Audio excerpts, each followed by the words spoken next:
विजय माल्या, जिन्हें भगोड़ा कारोबारी के रूप में जाना जाता है, ने हाल ही में कर्नाटक हाई कोर्ट में अपील की है। उन्होंने अपनी बंद पड़ी किंगफिशर एयरलाइंस के खिलाफ बैंकों द्वारा की गई कर्ज वसूली को चुनौती दी है। माल्या का दावा है कि उनकी कंपनी पर जितना कर्ज था, बैंकों ने उससे कहीं ज्यादा राशि वसूल ली है। उनके वकील के अनुसार किंगफिशर एयरलाइंस पर बैंकों का 6,203 करोड़ रुपए बकाया था, जबकि बैंकों ने 14,131 करोड़ रुपए की वसूली कर ली है। इस मामले की सुनवाई हाईकोर्ट में जारी है और माल्या की ओर से यह दावा उनके बचाव की एक मजबूत कोशिश के रूप में देखा जा रहा है। विजय माल्या वर्तमान में लंदन में रह रहे हैं, जहां वे भारतीय प्राधिकरणों के प्रत्यर्पण प्रयासों का सामना कर रहे हैं। ऑस्ट्रेलिया क्रिकेट टीम के दिग्गज ऑलराउंडर खिलाड़ी मार्कस स्टोइनिस के अचानक ओडीआई क्रिकेट से संन्यास की घोषणा ने सबको चौंका दिया है। हाल ही में उन्होंने चैंपियन ट्रॉफी से भी नाम वापस ले लिया है, जो कंगारू टीम के लिए बड़ा झटका है।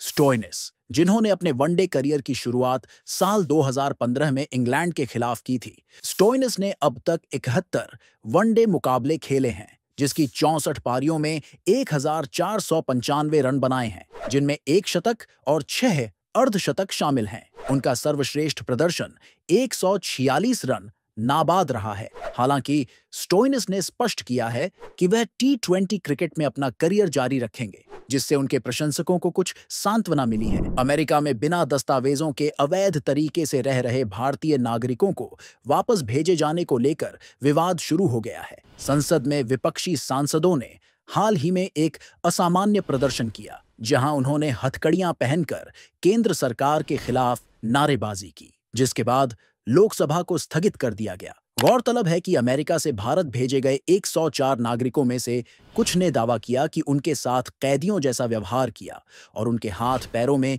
जंजीर बांधकर भारत लाया गया, जो मानवाधिकारों का घोर उल्लंघन है। विपक्ष का यह कदम उनके द्वारा केंद्रीय सरकार की नीतियों के खिलाफ एक ठोस विरोध के रूप में देखा गया है। यह घटना न केवल भारतीय राजनीति में बल्कि अंतर्राष्ट्रीय समुदाय में भी चिंता का विषय बन गई है। दिल्ली विधानसभा चुनाव के हालिया संपन्न मतदान के बाद सामने आए एग्जिट पोल्स ने राजनीतिक परिदृश्य में नई हलचल मचा दी है। विभिन्न सर्वेक्षणों के अनुसार भारतीय जनता पार्टी बीजेपी को दिल्ली में सरकार बनाने के लिए बहुमत मिलने की संभावना है, जिससे लगभग 26 वर्षों के बाद पार्टी की वापसी होगी। 10 में से 8 एग्जिट पोल्स ने बीजेपी को बहुमत के साथ देखा है, जबकि 2 ने आम आदमी पार्टी आपनी को आगे बताया है। एग्जिट पोल के अनुसार बीजेपी को 42 से 50 सीटें मिलने का अनुमान है, जबकि आपको 18 से 25 सीटें मिल सकती हैं। बीजेपी की इस संभावित जीत को पार्टी की नीतियों और चुनावी रणनीति की सफलता के रूप में देखा जा रहा है।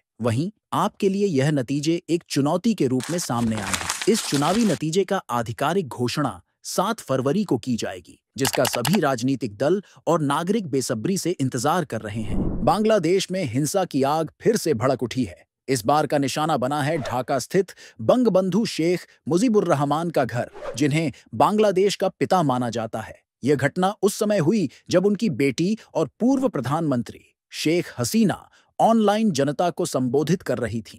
प्रदर्शनकारियों ने घर में घुसकर आगजनी की, जिससे महत्वपूर्ण ऐतिहासिक संपत्ति को भारी नुकसान पहुंचा। सोशल मीडिया पर इस दुखद घटना की तस्वीरें व्यापक रूप से वायरल हो रही हैं और इसने न केवल बांग्लादेश बल्कि अंतर्राष्ट्रीय समुदाय में भी चिंता की लहर दौड़ा दी है। इस हमले को देश के इतिहास में एक काला अध्याय माना जा रहा है, क्योंकि यह शेख मुजीबुर रहमान की विरासत पर प्रहार है।